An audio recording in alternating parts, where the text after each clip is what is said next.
Hola, hoy vamos a explicar el tema 9, referido al nacimiento y cuidado del menor.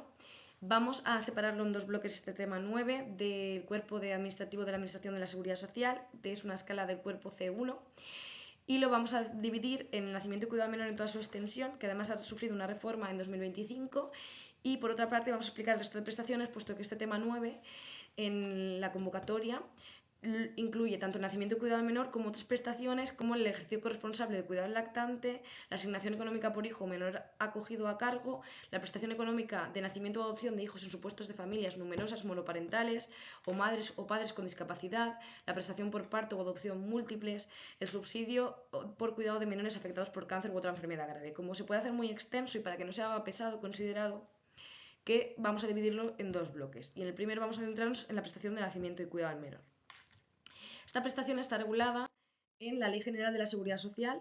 A partir de los artículos 177 y siguientes, esta ley está aprobada por Real Decreto Legislativo 8 de 2015 de 30 de octubre y determinadas cuestiones están reguladas en el Real Decreto 295 de 2009, como por ejemplo los periodos que se consideran asimilados al alta a efectos de esta prestación. Entonces, vamos a diferenciar que la prestación de nacimiento y cuidado del menor consiste en una prestación económica del sistema de seguridad social, de las que están recogidas en el artículo 42 de la Ley General de la Seguridad Social, en su párrafo tercero, que dice que el sistema de seguridad social de acción protectora comprende, entre otros, como la asistencia sanitaria, las prestaciones económicas y establece una serie de prestaciones, entre ellas la de nacimiento y cuidado del menor. Esta prestación pretende sustituir las rentas que se dejan de ingresar por la empresa cuando por el nacimiento de un hijo, lo que antes denominamos maternidad o paternidad, esta persona tiene una suspensión de su contrato de trabajo. Que esta suspensión está regulada, por un lado, en el Estatuto de los Trabajadores, aprobado por el Real Decreto Legislativo 2 de 2015, y por otra parte, esta suspensión del contrato de trabajo, que no es un contrato de trabajo para los funcionarios, de ese nombramiento estatutario, está regulada en el Real Decreto Legislativo 5 de 2015. Entonces, hay que diferenciar estos periodos de suspensión de los contratos de trabajo o de la relación laboral o de la relación estatutaria de lo que es la prestación económica. Lo que se ha reformado es la duración de esta prestación y determinados conceptos más. Pero la prestación económica en sí no ha sufrido ninguna modificación como tal, que está regulado en los artículos 177 y siguientes. Entonces, esta prestación pretende sustituir la pérdida de las rentas de los ingresos de la relación laboral o estatutaria cuando, por uno de estos supuestos regulados en estos artículos que ahora veremos, se deje de percibir el salario por parte de la empresa o de la administración. Tiene una finalidad de conciliar la vida laboral y la vida familiar de estos trabajadores. Se considerarán situaciones protegidas, de acuerdo con el artículo 177 de la Ley General de la Seguridad Social, los periodos de descanso, de suspensión del contrato de trabajo, de conformidad con el artículo 48, 4, 5 y 6 del Estatuto de los Trabajadores y el artículo 49, letras A, B y C del Estatuto Básico del Empleado Público. Cuando haya un nacimiento, una adopción, una guarda con fines de adopción, un acogimiento familiar de conformidad con el Código Civil o las leyes de las comunidades autónomas que los regulen. Además, hay que precisar que el Estatuto Básico del Empleado Público regula que el acogimiento temporal nunca podrá tener una duración inferior a un año. Y en el ámbito del Estatuto de los Trabajadores, el artículo 48 nos remite al artículo 45, que es la suspensión del contrato de trabajo, para establecer que en aquellos supuestos de adopción o acogimiento, el menor debe ser menor de 6 años o menor de edad mayor de 6 años cuando tenga una discapacidad o que por provenir de circunstancias personales del extranjero presenten dificultades de inserción social en la vida social y familiar. Vale, esta es la situación protegida. Entonces,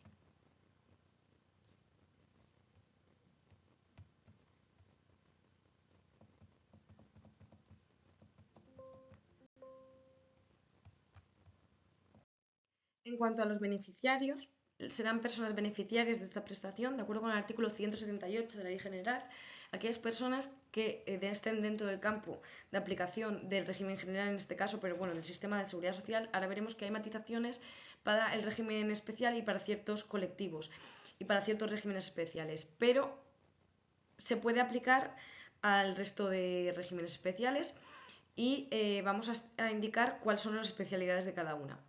Para aquellos trabajadores por cuenta ajena dentro del campo de aplicación del régimen general que se encuentren afiliados al sistema y en situación de alta o asimilada al alta, que disfruten de los periodos de descanso del artículo 48 del Estatuto de los Trabajadores y del 49 del Estatuto Básico del Empleado Público, y que aquellas personas que estén al corriente de que sean obligados al pago de las cuotas o de las prestaciones de las cuantías de la Seguridad Social, de ingresar estas cuantías, deben estar al corriente en el pago de estas cuotas, ¿vale? Si no se procede el mecanismo de invitación al pago. Pero bueno, esto no es cuestión de este tema. Entonces, es importante saber cuáles son las situaciones asimiladas al alta para cada prestación, puesto que esto ha salido en algún examen, creo que en el mío salió en 2019, puesto en el caso práctico, puesto que las prestaciones por nacimiento y cuidado del menor son un montón, es difícil de aprendérselas, pero bueno, es cuestión de entenderlas. Son situaciones en las que se ha producido una suspensión del contrato de trabajo, pero sin embargo el ordenamiento jurídico considera que los efectos que deben tener son los mismos que si se encontrase en situación en activo en la empresa, prestando sus servicios. Y los equipara. Entonces, según la situación legal de desempleo total por la que se percibe la prestación de nivel contributivo, debemos señalar que la prestación de nivel asistencial no forma parte de no es una situación asimilada al alta para esta prestación. El mes siguiente al cese en el cargo público o al cese en el cargo público representativo de funciones sindicales, el traslado del trabajador por parte de su empresa fuera del territorio nacional, los colectivos de artistas y profesionales taurinos los días que resulten cotizados, que tienen una regulación de cotización especial, el periodo de vacaciones anuales retribuidas y devengadas que no hayan sido disfrutadas antes de la finalidad de la fecha de la finalización del contrato de trabajo, los periodos considerados como de cotizados efectivos para aquellas personas víctimas de violencia de género, los convenios especiales para diputados y senadores de las Cortes y de las comunidades autónomas, y los periodos entre campañas de los trabajadores fijos discontinuos. Además, también en los trabajadores agrarios, todos los periodos de inactividad que tengan y cuando también los desplazan al extranjero. Bueno, esto es ir al artículo 4 del Real Decreto 295/2009. Ahí están todas las prestaciones, hay que aprendérselas. Porque es una pregunta que puede salir, puesto que si, por ejemplo, ha agotado el periodo de prestación contributiva y está percibiendo el subsidio asistencial de desempleo, pues habría que ver qué pasa, porque a lo mejor esta persona no puede acceder a esta prestación. Además de todos estos requisitos, las personas deben cumplir los periodos mínimos de cotización exigidos. Para cada prestación son unos determinados periodos concretos que se distinguen en función de si son contingencias comunes o profesionales. Esta prestación, como tiene carácter y naturaleza de prestación de contingencias comunes, siempre va a necesitar un periodo mínimo de cotización, que depende de la edad que tenga la persona trabajadora en el momento del parto, ¿vale? Haremos una precisión, puesto que se puede adelantar el percibo de esta prestación, entonces cambia un poquito el requisito, pero bueno, en principio vamos a hablar de una palabra que se llama el hecho causante, que es a partir de aquel momento en el que el sistema de seguridad social considera que tienes que cumplir los requisitos y que se te va a empezar a proporcionar, tienes derecho a esta prestación económica o a cualquier prestación técnica. Entonces, para aquellas personas que tengan 21 años o menos, que no hayan alcanzado los 21 años, no se exige periodo previo de cotización. Para aquellas personas que tengan entre 21 años y 26 y que sean menores de 26, se va a exigir que tengan 90 días cotizados en los 7 años inmediatamente anteriores, o alternativamente se va a entender cumplido este requisito si acreditan 180 días a lo largo de toda su vida laboral. Para aquellas personas que tengan cumplidas 26 años o más, necesitan acreditar 180 días trabajados en los 7 años inmediatamente anteriores, o alternativamente, si en estos 7 años no acreditan estos 180 días, se tendrá cumplido este requisito si acreditan 360 días a lo largo de toda la vida laboral. La duración del régimen es la que se ha modificado a partir de 2025, que tendrá efectos las solicitudes a partir de 2026. Ya explicaremos en la parte práctica cómo se va a aplicar, puesto que tiene un periodo como de transición para aquellos menores que hayan nacido entre 2024 y 2025. Y anteriormente eran 16 semanas, de las se distribuían 6 semanas obligatorias a disfrutar a tiempo completo tras el nacimiento, tras el parto, que eran de forma obligatoria, y a tiempo completo, inmediatamente posteriores. Luego las 10 semanas restantes se podían disfrutar de forma acumulada o interrumpida en periodos siempre semanales hasta que el menor cumplía los 12 meses. Y en caso de parto múltiple o adopción múltiple o la discapacidad del hijo se incrementaba una semana más para cada progenitor. ¿Vale?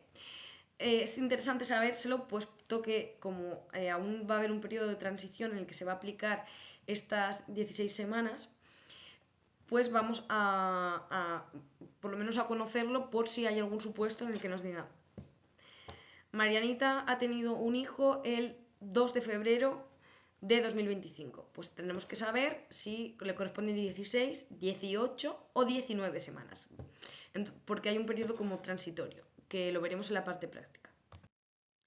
La duración actual, que está establecida de acuerdo con la modificación que haya habido en 2025, es una duración que se ha ampliado en 19 semanas para cada progenitor.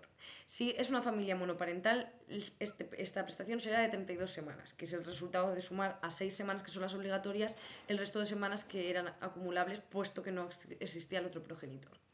Es un derecho individual que no se puede transferir entre los progenitores y se puede disfrutar tanto a tiempo completo como a tiempo parcial.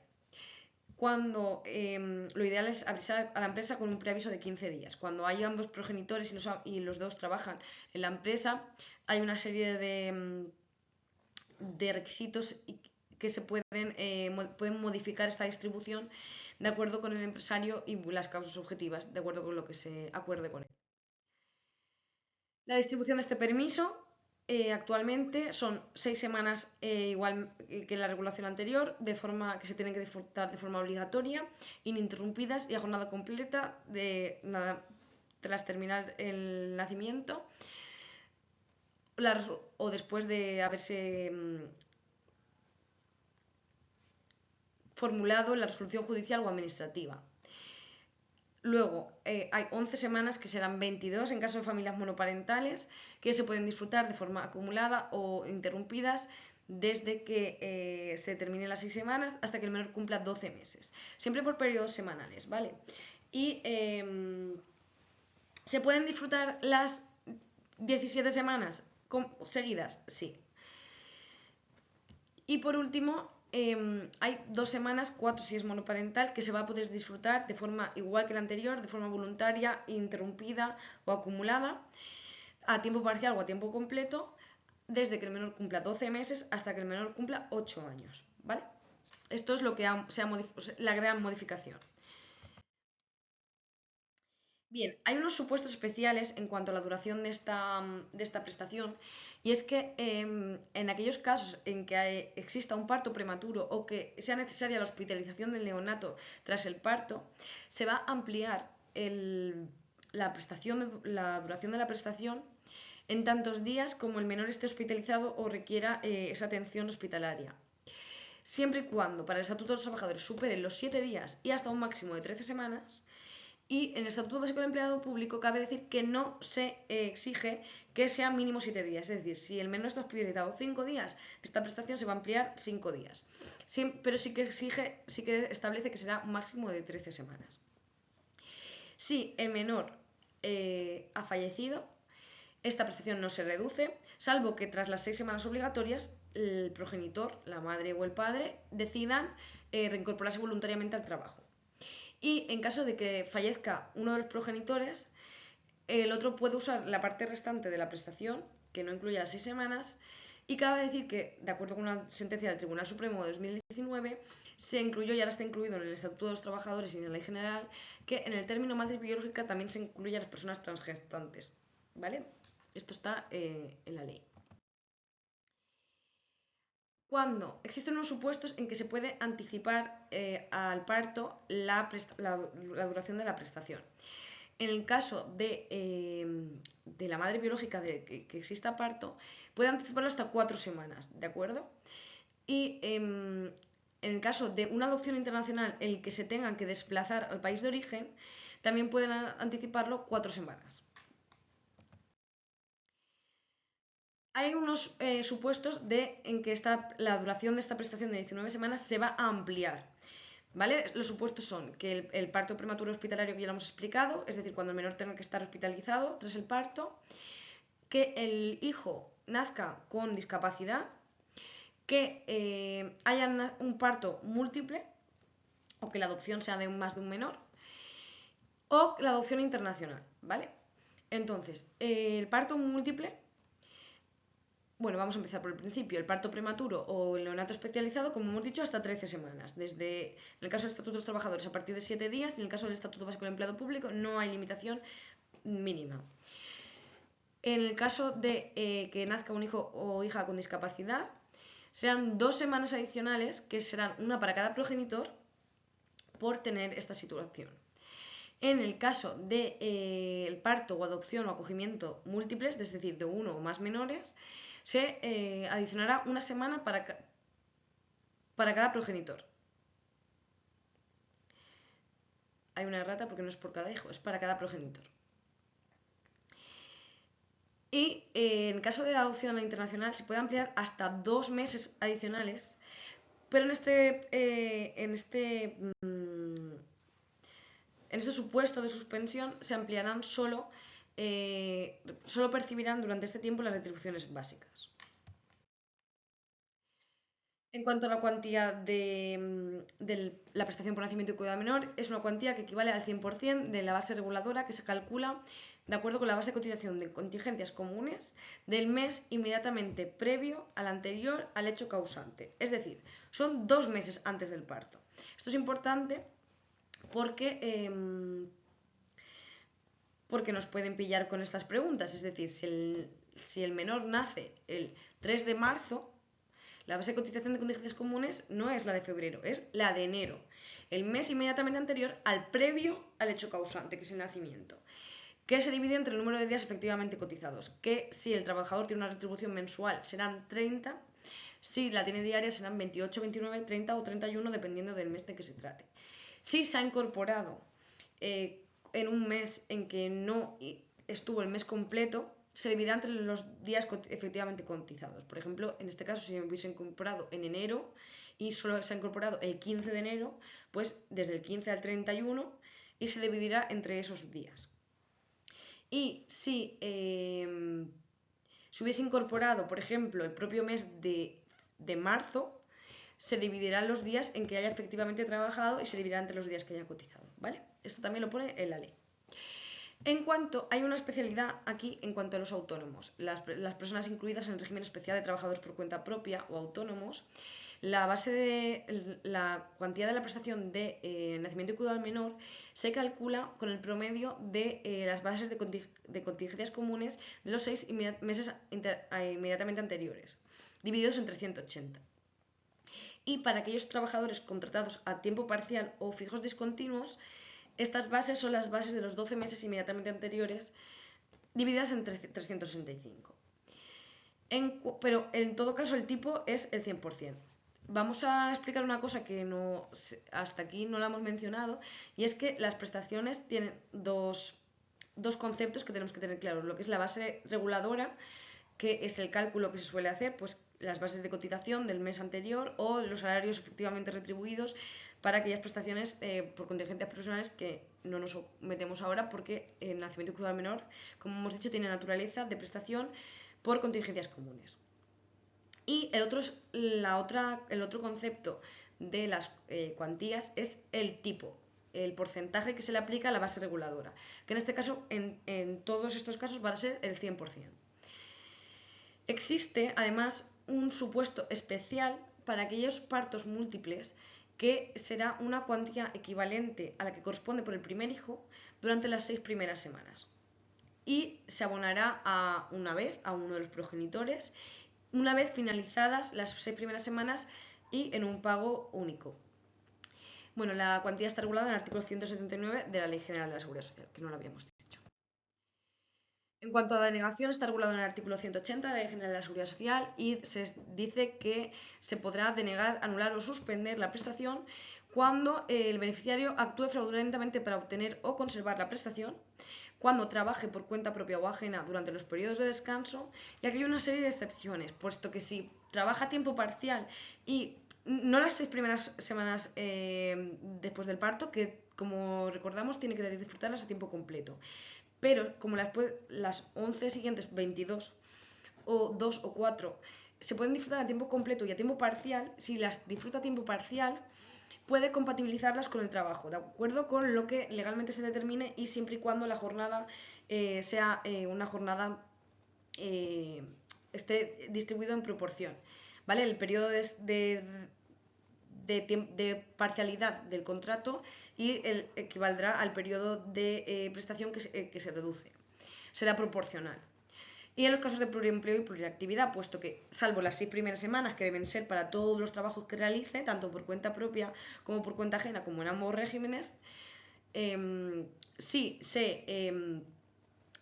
las 6 primeras semanas se tienen que disfrutar sí o sí de descanso en todos los trabajos, pero puede compatibilizar pues una semana, la séptima semana puede cogerla en un trabajo como periodo de descanso y en el otro no, y irlas alternando, por ejemplo. Vale, como hemos dicho al principio, esta prestación está en el artículo 181 de la Ley General de la Seguridad Social, está regulada una prestación que tendrá naturaleza de no contributiva para aquellas personas beneficiarias que tengan todos los requisitos para poder acceder a esta prestación, salvo el periodo mínimo de cotizaciones que se exige, que depende de la edad, como hemos dicho, que bueno, que será a estar afiliado y en alta, y si es obligado a ingresar las cuotas, pues que esté al corriente, ¿vale? Bueno, y que se produzca el nacimiento, la adopción, la guarda con fines de adopción, de acuerdo con los artículos 48 y 49 de cada ley correspondiente. Entonces, a estas personas les corresponde una cuantía. Antes decía exactamente que equivale a 42 días, ahora lo veremos que ahora dice que sea correspondiente al periodo de descanso obligatorio de la prestación, que será equivalente al 100% del indicador público de renta de efectos múltiples y durante esta prestación.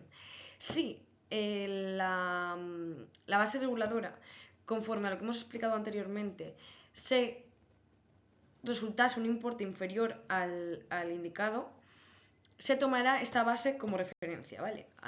O sea, si fuese inferior al indicador público indicador público de renta de efectos múltiples.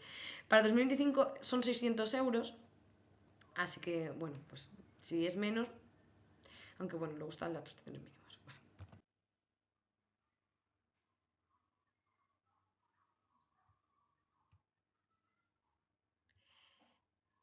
Esta prestación también tiene una serie de ampliaciones, ¿vale? Cuando el menor haya nacido en una familia numerosa, monoparental, o sea un nacimiento múltiple, o que tenga una discapacidad tanto la persona beneficiaria, los progenitores, como el causante, es decir, el hijo nacido, de un 65% o superior, se ampliará 14 días. Cabe decir que no son acumulables.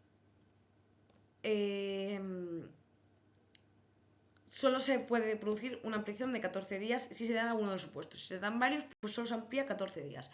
Es el tope. La prestación de la gestión de esta prestación corresponde al Instituto Nacional de Seguridad Social, el INSS, y al Instituto de Seguridad Marina para aquellos trabajadores que están incluidos en el régimen especial de trabajadores del mar. Bueno, aquí he puesto una serie de preguntas tipo test, pero es simplemente para afianzar los conceptos básicos de esta prestación, que es ¿cuántas semanas tiene cada progenitor en 2025? Pues actualmente tiene 19 semanas cada progenitor, ¿vale? ¿Cuántas semanas son de descanso obligatorio tras el parto? Pues actualmente y con anterioridad y posterioridad, de momento son 6 semanas, las que son obligatorias, ¿vale? De disfrute a tiempo completo e interrumpidas, como bien sabemos. ¿Y cuántas semanas tienen las familias monoparentales? Pues, como regla general, actualmente tienen 32, de acuerdo con la modificación.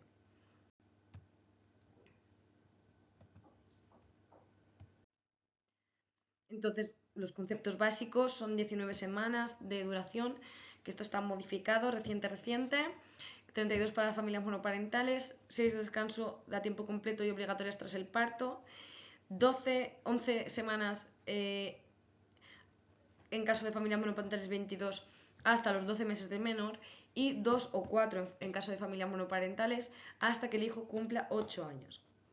Que tienen que tener unos requisitos de cotización previas antes del hecho causante, que van en función de la edad de la trabajadora o del trabajador, progenitores o adoptantes o acogedores con guarda con fines de adopción, que van en función de si tienen menos de 21 años ninguno, de 21 a 26, necesitan tener 90 días en los 7 años inmediatamente anteriores o 180 en toda la vida laboral, y si tienen más de 26 años o 26, necesitan acreditar 180 en los 7 años inmediatamente anteriores o alternativamente 360 a lo largo de toda la vida laboral. La gestión corresponde al Instituto Nacional de la Seguridad Social o al Instituto Social de la Marina si son trabajadores del régimen especial del mar, y la prestación equivale al 100% de una base reguladora que consistirá en la base de cotización de contingencias comunes del mes previo al anterior al hecho causante. Y por aquí lo vamos a dejar y nos vemos en la segunda parte.